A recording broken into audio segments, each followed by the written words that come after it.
Super lambot niya mga tita, nahihiwalay talaga siya sa mga buto niya, ganun. Hi, hello mga tita. Kumusta na po kayo? At since masyado tayong pagod sa trabaho, magluluto ako ngayon ng madali ang ulam pero masarap siya para sa buong pamilya, oo. Kung sa Pilipinas madalas tayong gumagamit ng mga mix-mix, mga chicken mix, ganun. Dito naman sa Japan, kadalasan ginagamit is yung fish bouillon mga tita or yung yung dashi ba. So, ito yung lulutuin natin mga tita gamit ang dashi natin. So, nagpakulo tayo ng tubig mga tita panghugas sa chicken natin. Alam niyo ba kung anong purpose nito? Para mawala ang langsa ng chicken sa katawan niya. Tapos, ibuhos mo lang siya dyan. Pagkatapos mong mabuhusan, agad-agad mo namang hugasan ng malamig na tubig. Dito kasi sa Japan mga tita, malamig na ang tubig. Kaya hindi na namin kailangan ng yelo, ganun, oo. So, pagkatapos mong ma-prepare yung chicken, set aside mo lang siya. Tapos, hihiwain mo lang yung radish mo mga tita. Alam niyo mga tita, masarap na to siya. Masarap na combination tong dalawa. Tapos, yung radish mo mga tita, lakihan mo yung hiwa para mas masarap siya. Kasi kung masyadong manipis siya, maghihiwalay-hiwalay siya, magiging siya, parang anong tawag doon? Mabungkag ba sa Bisaya o yung nagyatay. So hugasan na muna natin kasi hindi ko alam kung ano yung mabungkag sa Tagalog mga tita. So hinugasan na natin yung radish natin, tapos ilalagay lang natin lahat ng ingredients natin sa paglulutuan natin mga tita, sa kaldero natin. Nilagay mo yung chicken, yung mirin shoyu ansaki mix mo, soy sauce, mirin at Japanese sake yung nilagay ko mga tita. Tapos, ilagay mo yung fish bouillon pack mo. Sa Pilipinas, diba, merong mga ganyan, merong mga chicken, merong mga beef. Oo, dito sa Japan, kalimitan ginagamit yan. So, since madami sa isang pack mga tita, kalahati lang yung ginagamit ko. Tapos, yung kalahati, gagamitin ko na naman ulit sa susunod na luto ko. Tapos, magdagdag ka lang ng tubig dyan mga tita. So, ito palang ito palang recipe na to mga tita is walang issue. Oo, makakapag-relax ka pa. So, iha-high lang natin yung fire niya mga tita hanggang sa kumulo siya. Tapos, pag kumulo na siya mga tita, tutulagin mo lang yan siya. Hindi ko alam yung tulagin sa Tagalog mga tita. I-stir mo lang yan siya. Ayan, ganyan. Tapos, yung nasa ilalim, pababaw mo. Yung nasa babaw, palalim mo para magiging balance siya. Tapos, takpan mo ulit yan siya, mga tita. Oo, tapos, imi-medium mo yung fire mo in 10 minutes.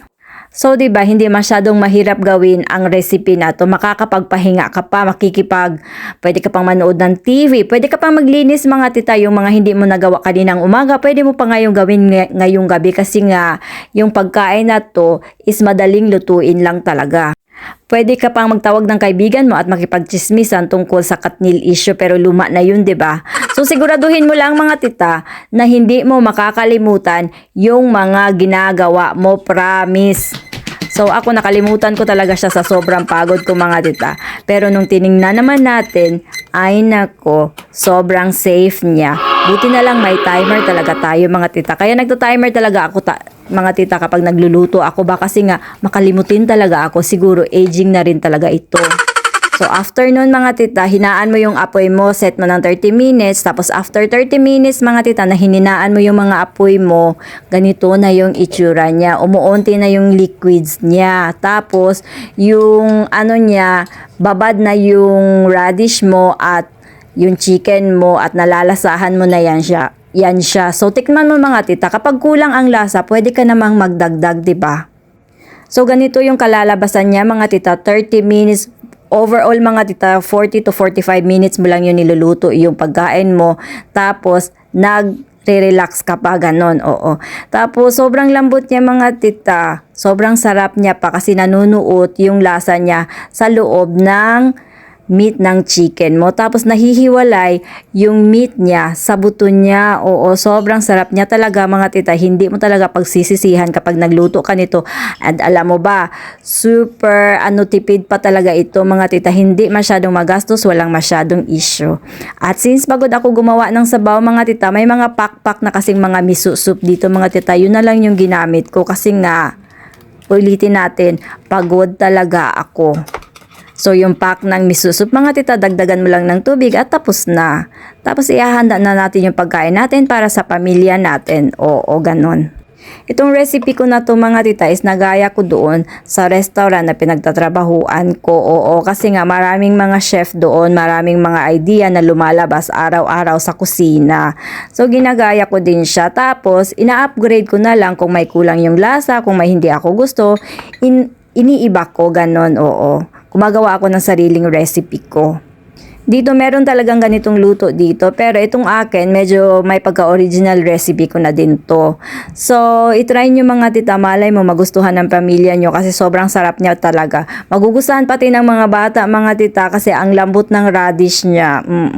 So, thank you for watching mga tita, and you know what, maganda yung picture ko kasi yung asawa ko, yung supportive husband ko ang kumukuha, 'di ba? Kasi nga hindi ako marunong magkuha ng picture-picture sa mga ginagawa ko. Maganda lang ako, pero bobo ako sa mga picture-picture ano. Bye! Thank you for watching!